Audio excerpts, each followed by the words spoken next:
What's up, guys? Thanks for joining me here on Feature Junkie. My name's Ed, and today we're going to be checking out the new movie, Guardians of the Galaxy Volume 3. Directed by James Gunn, starring Chris Pratt, Karen Gillan, Dave Bautista, Bradley Cooper, Vin Diesel, Zoe Saldana, and Pom Klementieff. So when we talk about this film, there's just so much going around with it. The marketing itself just told us that this would be the last time we would see all the Guardians of the Galaxy together. James Gunn himself is going to DC. There's just so much to talk about in this film. But before I get into it, if you could leave a like down below, I'd greatly appreciate that. Now let's get into the plot, courtesy of IMDb. Still reeling over the loss of Gamora, Peter Quill rallies his team to defend the universe and one of their own, a mission that can mean the end of the Guardians of the Galaxy if not successful. So right off the top, I'll just say I really enjoyed my time watching this film.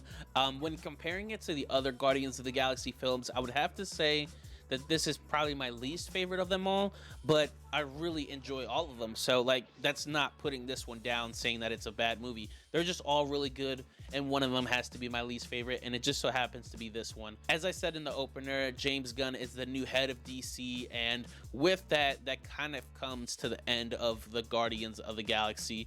We've already heard from people like Dave Bautista saying that he won't return to the role, but I will say that this really did feel like a beautiful end to a great story. And honestly, this is probably one of the first films that I love since Spider-Man No Way Home and Endgames. Like, this just feels like we're finally getting back into the MCU that we all know and love. But speaking for the Guardians of the Galaxy film itself, it definitely has that humor in it. It definitely has the awesome soundtracks in it. James Gunn loves to infuse 80s, 90s, early 2000s kind of pulp culture references and music in it, and there's definitely a lot of that in this film. Along with that, we definitely get to see a lot of Rocket's story, which I really liked, because in Guardians 1 you get to see Peter's story. In Guardians 2 you get to see his story, Gamora, a little bit of Groot in there, and then you have the holiday special, which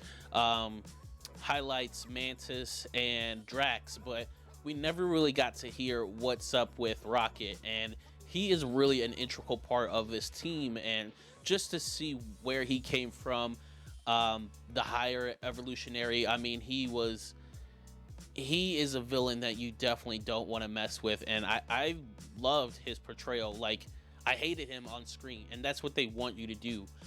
So I feel like he did a really great job in this character. Adam Warlock is one that the trailers definitely say he has a bigger role, and I do feel like some people will kind of be let down on how they use him. But without giving too many spoilers away, I do believe that Marvel has bigger plans for Will Poulter, and I hope that they give this character more credence, because you can just see little snippets here and there that he really is a badass. I will say that there were some moments that were really slow for me.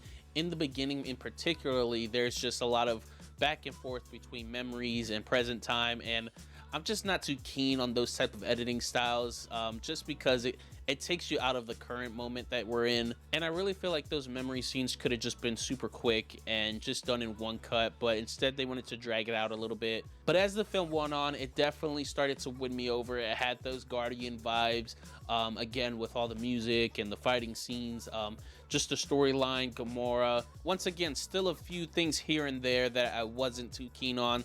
There's one thing in particularly that they do with Groot at the end of the film that I just did not agree with, and you'll know exactly what I'm talking about when you see it. But other than that, it was a fine film. I had a great time. There's 2 post-credit scenes, so stick around for that. And yeah, if you've been watching all the other Marvel Cinematic Universe movies and projects, TV shows, you'll definitely want to check this one out as well. But if you're not into that type of stuff, I think just as a film alone, as a sci-fi adventure, I think you're gonna like this film as well. There's romance, there's family stuff, there's cursing. There's definitely cursing in this film, a lot more than you would typically see in a Marvel film.